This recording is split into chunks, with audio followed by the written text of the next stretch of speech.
नमस्कार, तुम्ही पाहत आहात कर्जा महाराष्ट्र 24 न्यूज। व्हिडिओ आवडल्यास लाईक, शेअर आणि सबस्क्राईब करायला विसरू नका। खाणगाव येथील ग्रामसेविकेला लाच घेण्याप्रकरणी अटक। लाचलुचपत विभागाची कारवाई।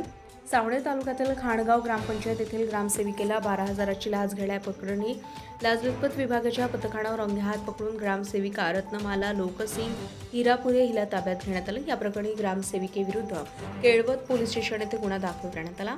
ग्रामपंचायत खाणगाव येथील 3 कामाच्या बिलाची रक्कम काढून देण्यासाठी 20,000ची लाच स्वीकारणाऱ्या खाणगाव येथील ग्रामसेविकेला लाचलुचपत प्रतिबंधक विभागानं 18 मार्च रोजी ताब्यात घेतलं।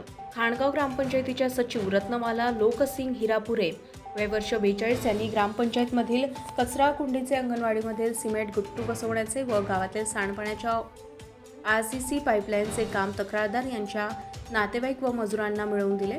तक्रारदारांनी साहित्य खरेदीसाठी पैसे दुकानदाराच्या खात्यात जमा करण्यास सांगितले। त्या मोबदल्यात ग्रामसेविका रत्नमाला हिरापुरे यांनी बक्षीस म्हणून तिन्ही बिलाची एकत्रित रक्कम 4 लाख रुपयांचे 5% प्रमाणे 20,000 रुपयांची मागणी तक्रारदारांना केली। सुरुवातीला त्यांनी तक्रारदाराकडून 8,000 रुपये घेतले। पडताळणी वेळी उर्वरित 12,000 रुपयांची मागणी केली। तक्रारदारांनी याची तक्रार नागपूरच्या लाचलुचपत प्रतिबंधक विभागाकडे केली। लाचलुचपत प्रतिबंधक विभागानं प्रकरणाची शहानिशा करून सोमवारी सापळा रचलाय।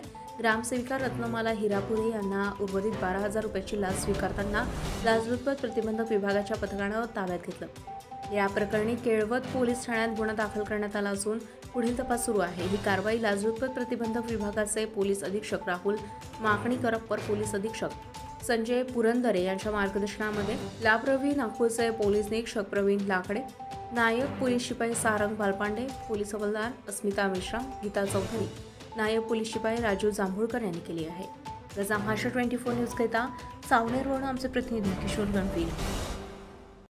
ताज्या घडामोडी आणि बातम्या जाणून घेण्यासाठी कर्जा महाराष्ट्र 24 न्यूज या आपल्या YouTube चॅनलला सबस्क्राईब करा आणि बेल आयकॉन दाबायला विसरू नका, जेणेकरून आपला व्हिडिओ आल्याची ताजी खबर तुम्हाला ताबडतोब मिळेल।